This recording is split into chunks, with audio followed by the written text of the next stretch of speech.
দেখুন, এটা খুব স্যাড। সকাল থেকে বঙ্গভবন এবং আমাদের দুটো বঙ্গভবনে সেন্ট্রাল পুলিশ, দিল্লি পুলিশ দিয়ে ভর্তি করে দিয়েছে। দেখছে ঘরে ঘরে খুঁজে কে কে এসছে। এটা ওরা করতে পারি না। Don't have any right. This is our ভবন and you will appreciate 150 people died because of SIR and their family members. Out of that, few family members came to raise their voice, but SIR case, election commission declared them for death.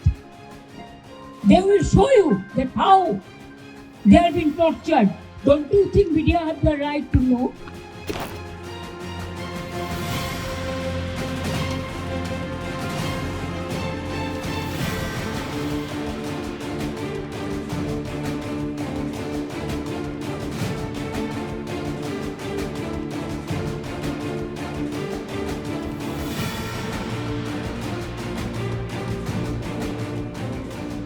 দেখো, জাতীয় রাজনীতিতে মমতা বন্দ্যোপাধ্যায়কে নিয়ে যখন জোরদার রাজনৈতিক চর্চা হয় তখন একটি শব্দবন্ধ ব্যবহার করা হয় তার জন্য, ফায়ার ব্র্যান্ড মমতা বন্দ্যোপাধ্যায়। এবং আজকে সকালবেলা থেকে এই মুহূর্তে তিনি কিছুক্ষণ আগে হেলি রোড থেকে বেরিয়েছেন।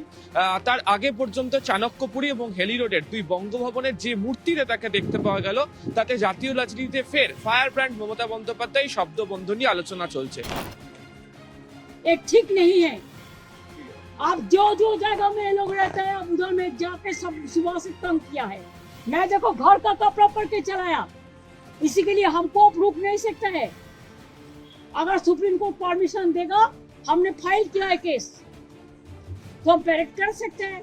এই গোটা এপিসোডের দুটো বঙ্গভবনের ক্ষেত্রে দুটো লাইন অতনু, তুমি এবং দর্শকদেরকে বোঝানোর জন্য বলে রাখবো দুটো লাইনের কথা। মমতা বন্দ্যোপাধ্যায় প্রথম যখন তিনি গিয়ে চাণক্যপুরীতে বঙ্গভবনে যখন তিনি পৌঁছলেন, তিনি সেখানে দাঁড়িয়ে ভেতরে একটি কথা বলেছেন। সেখানে বলেছেন, আমাকে অত দুর্বল ভাবার কোনো কারণ নেই। আর দ্বিতীয়ত, তিনি যখন চাণক্যপুরীর থেকে বেরিয়ে তিনি যখন হেলি রোড বঙ্গভবন থেকে বেরোচ্ছেন, হেলি রোড বঙ্গভবন থেকে বেরোনোর সময় অভিষেককে পাশে দাঁড়িয়ে তিনি বলে গেলেন ওই ব্যক্তিদেরকেই যাদেরকে এসআইআর কাণ্ডে হেনস্থার শিকার হতে হচ্ছে, যারা জীবিত, যাদেরকে মৃত দেখানো হচ্ছে, যে সমস্ত পরিবারগুলোই আন্দোলনে যোগ দিতে এই মুহূর্তে দিল্লিতে রয়েছে, তাদেরকেও তিনি বলেন যে তিনি এখনো রয়েছেন, অভিষেক বন্দ্যোপাধ্যায় রয়েছেন, কারুর কোনো ভয় পাওয়ার কারণ নেই, কেউ কিচ্ছু করতে পারবে না, আমি আছি, অভিষেক আছে, গোটাটা বুঝে নেব। एजुकेशन नहीं करने के लिए आया। अगर हम एजुकेशन करते तो आप लोगों को दिमाग खराब कर देते। अगर आप हमको कुछ ऐसा करेंगे बेइज्जती, तो हम भी जब कसम काम लेना चाहता है। অর্থাৎ এক পাশে থাকার জন্য তারা কিভাবে রয়েছেন সেটা তিনি বার্তা সেখান থেকে দিলেন।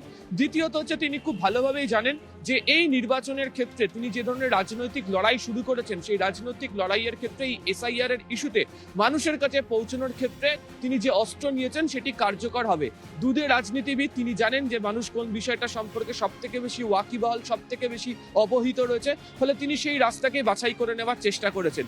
এবং যে কারণেই একেবারে সকালবেলা আচম্বিতে তিনি বেরিয়ে পড়লেন এবং তিনি গেলেন হচ্ছে দুটো বঙ্গভবনে।